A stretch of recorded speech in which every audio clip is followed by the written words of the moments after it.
This is Mrs. Rowe. In this video, I will show you how to make a clay mask out of a slab of clay. So, the very first thing you need to do with your clay is to roll it a little bit thinner. I've given you a slab that's a little bit thicker than you need, so you can make it bigger.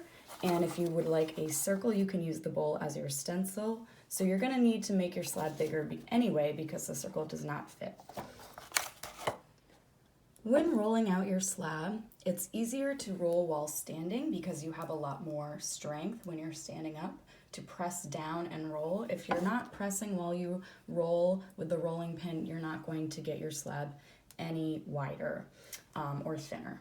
So you can roll by holding the handles at the very end, or you can roll by just putting your hands on the top and pressing down as you roll. Keep rolling your slab in different directions until you get an even thickness that is thinner than what you started with. You can test the size by putting the bowl on top of your slab, and if it fits, it's good enough. Like I said earlier, if you would like to create a circular shaped mask, you can use the bowl as your stencil. We're going to use toothpicks as our cutting tools, and you can just put the toothpick into the clay next to the bowl. Make sure the toothpick is straight up and down, vertical, and that will help you create an even cut. Once you've stuck the toothpick straight up and down into the clay, you're gonna hold that bowl with your helper hand and drag that toothpick right around, pressing deep enough so that you can feel the canvas underneath your mask. You can move and switch hands if you need to, or rotate around. And once you've gone all the way around, the way you get the extra clay off is just by, you can pulling the bowl off, and you can rip this clay and just peel it around. If it doesn't come off, the cut is not deep enough and you can go around another time.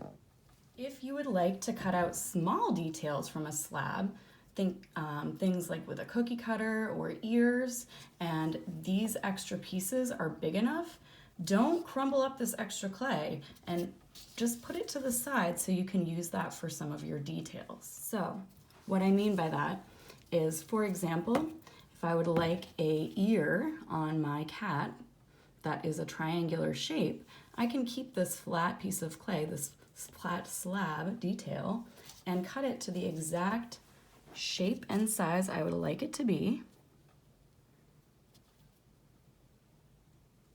I can peel the extra clay off. If I would like completely even ears, I can take that piece and measure it against another piece and use that as a stencil, holding that down carefully and cutting around it. Now I have two pieces of clay that are the same shape, and I can attach those as ears for my cat mask. You can also use that extra piece of clay with a cookie cutter to create shapes that you can then attach. Remember, in this project, one of your learning targets is I can attach 2 or more 3D details to my animal or my mask. So in this case, these 2 ears could be the 2 details. I could make more details by using cookie cutters or creating other shapes like balls of clay or coils, snakes of clay.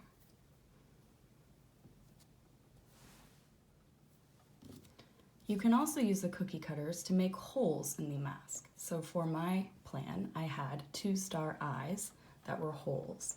So the way I do that is just press hard, pull the cookie cutter up, and pull out that shape. I can save that shape to attach it somewhere else, and if I don't plan on doing that, maybe somebody else in the class would like to use this, so I'm going to save it. If the shape gets stuck inside the cookie cutter, you just push with your pinky to pop it out. If you push with a toothpick, it will make a hole in the shape, so try not to do that. Now I'm going to show you how to attach your details. I'd like to attach these 2 ears to the mask and make sure they don't fall off. So what I need to make sure I have right nearby is a toothpick to scratch, or score, which means to scratch, and some water to create slip. Remember, slip is wet clay. When we add water to the clay, it turns into slip. So the way we will score and slip, or scratch and attach, is by taking the piece we would like to attach, finding out where we're going to put it first, and then scratching. Not just scratching one little bit, but scratching all over.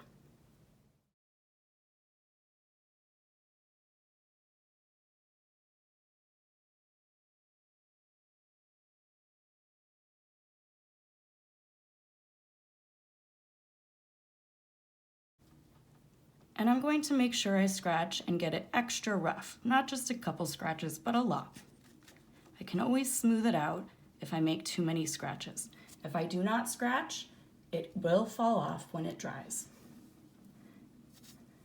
To add the slip, I'm just going to dip my finger into the water and add a little bit of water to each side to create slip. Don't smooth it out too much, make sure it's still rough. So if you smooth it out too much, you can quickly scratch it more, but make sure it's still wet. If it starts to dry, add more water. Then you can attach. I like to stick it down and do a little wiggle test, and also smooth it out once I've had it placed in the correct spot. Smoothing it will help attach it more and also get rid of the extra scratches that you maybe have on your project. You need to remember to score and slip when you attach every single detail to your mask. Do not just stick on a piece of clay. It might seem like it's going to stay today, it's staying right now, but as the clay dries, it shrinks and the pieces will shrink away from each other and just fall apart. And I will really be able to tell if the clay has been scratched, because once it falls apart, this is exactly what it looks like. There's no scratches. So make sure every single piece you attach, you grab that toothpick, you add those scratches, not just one or two, but get it really rough and really, really rough. Add that water to turn it into slip. Doesn't take that long, but it's gonna make sure your mask stays together. If you would like to attach a coil, you have to scratch the whole length of the coil. So make sure you decide on the surface you'd like the coil to be on, find that area, and scratch that whole side.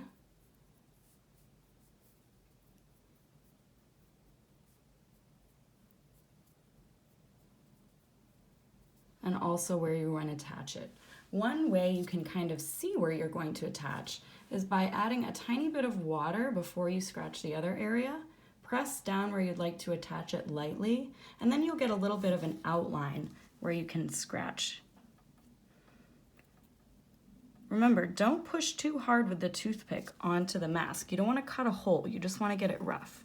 And make sure that you haven't smoothed anything out with the water.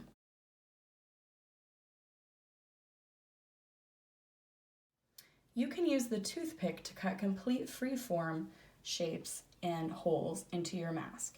You can also cut your mask into your own shape instead of using the bowl as your stencil.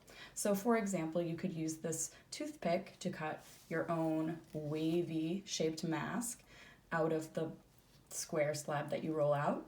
You could also use a ruler to create a geometric shape like a triangle or rectangular shaped mask. Remember, cutting a little bit off will create more flat slabs that you can work with to create extra details. I'd like to cut a mouth into my cat, so I'm going to press down hard to create a hole here. To remove that extra clay, I'm just going to gently lift up and push it out. If it's not coming out, I can recut it. This one's just stuck a little bit, so I'm going to pull it and smooth it out with my finger. You can add detail with the toothpick by lightly scratching into the clay. Make sure you've smoothed everything out first before you add your final details. See how I'm smoothing things out and I'm getting rid of those whiskers? So it's a better idea to smooth out your clay with your finger as best you can. You can also smooth out your clay by dipping a small sponge into the water, squeezing it out. You don't want it too wet to create a muddy slip mask. And go around to smooth out these rough edges. I want you to imagine your clay being sharp as glass and really hard, because that's what it will be after it's fired. And these parts that look kind of jagged or rough right now are going to be really sharp and rough after the firing and it turns into ceramic. So using a sponge to smooth out these edges will make your mask so much nicer around the edges and also a lot more safe to hold. You can do this also inside the shapes that you cut out, getting rid of all those little crumbles and rough pieces.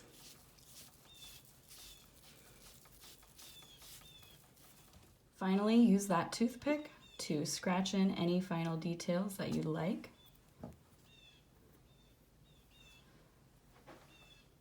You can press down to make dots. You can also form parts of your mask and bend them to create more 3D shape to your mask. So if I want the ears more formed, I can do this. This will also make them a little stronger than if they're straight out. And the longer your details are that stick out from the mask, and the thinner they are, the more fragile they will be. So if this mask had long rabbit ears, there's a very good chance that they could break off or at least crack. So think about making shorter ears, and if you'd like to make long rabbit ears, maybe they come down, but then they reattach on part of the face so that they don't fall off. When you're completely done with your mask, I'd like you to quickly double check to make sure the details you've attached are strong. And then you can take the mask and gently pick it up, place the bowl underneath, and gently place the mask on top. You can press lightly around, and this will give some form to your mask so that while it dries, it will be more rounded. After you're happy with how the mask looks on the bowl, you're going to carefully pick it up, watch where you're going. You don't want to crash into someone with your mask that you worked very hard on, and place it on a tray on the back table. And there it is, your mask. So I'm going to let it dry and make sure that before it's fully dry, I make some holes in it. I'll scratch your name into the back once it's a little bit stronger, and then put it into the kiln. And once you see it again, it will be white, ceramic, and bisque fired, ready for some glaze.